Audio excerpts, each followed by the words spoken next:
The very first DeFi application that I ever invested in was on something called the Binance Smartchain, where I basically staked some BNB coins to earn some money. The next day I woke up and I checked my account and I realized I really did make money. And that's where the DeFi rabbit hole started for me. About a month later, I invested $1,000 into a BNB token, and it actually shot up to around $10,000. And that was a phenomenal experience, but I think I got lucky. My point is that BNB and the Binance Smart Chain holds a special place in my heart. But first, welcome to Whiteboard Crypto, the #1 YouTube channel for crypto education, and here we explain topics of the cryptocurrency world using analogies, stories, and examples so that you can easily understand them. In this video, we are going to explain what the BNB coin is, how it relates to Binance's Smart Chain, and what it means for you as an investor. First off, let me explain what Binance is, and then we'll get into the BNB coin that you can actually buy and sell. To understand the BNB coin, we must first learn about the history of Binance. Now, Binance is one of the largest cryptocurrency exchanges out there, rivaling other exchanges like Coinbase, Gemini, and recently FTX. One day a while ago,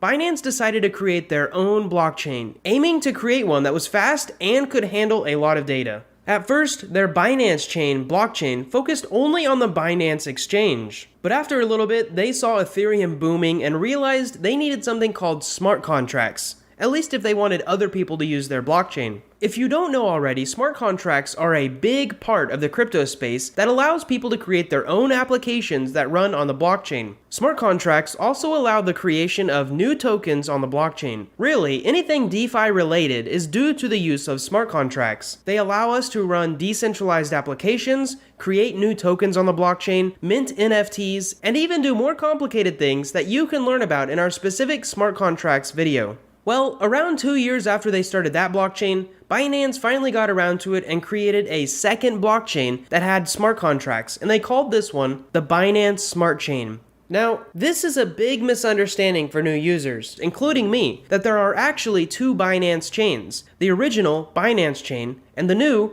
Binance Smart Chain. And if you accidentally send your crypto on one chain to another chain not knowing this, you can easily lose your funds. Oh, and by the way, instead of starting from scratch and setting up new smart contracts, Binance just forked Ethereum's code so that they could have the same features, but with a few changes that made it faster and cheaper. If you don't know, in the developer world, forked is a term that means they copy and pasted Ethereum's code and then made their own changes. So to achieve faster speeds and cheaper transactions, they had to give up some of their decentralization, which we'll get to later. Copying most of Ethereum's code also meant that developers could easily move their projects from the Ethereum network to the Binance Smart Chain network without rewriting much of their code. Next, let's get into the BNB consensus model. For the rest of this video, we will only be talking about the Binance Smart Chain. And the consensus model that this smart chain uses is delegated proof of stake. Essentially, the top 21 people staking the most BNB coins get to decide which transactions get approved and which ones get blocked. Now, if you don't want to be one of those top 21 people holding millions of dollars of BNB, you can actually earn staking rewards without owning that much BNB.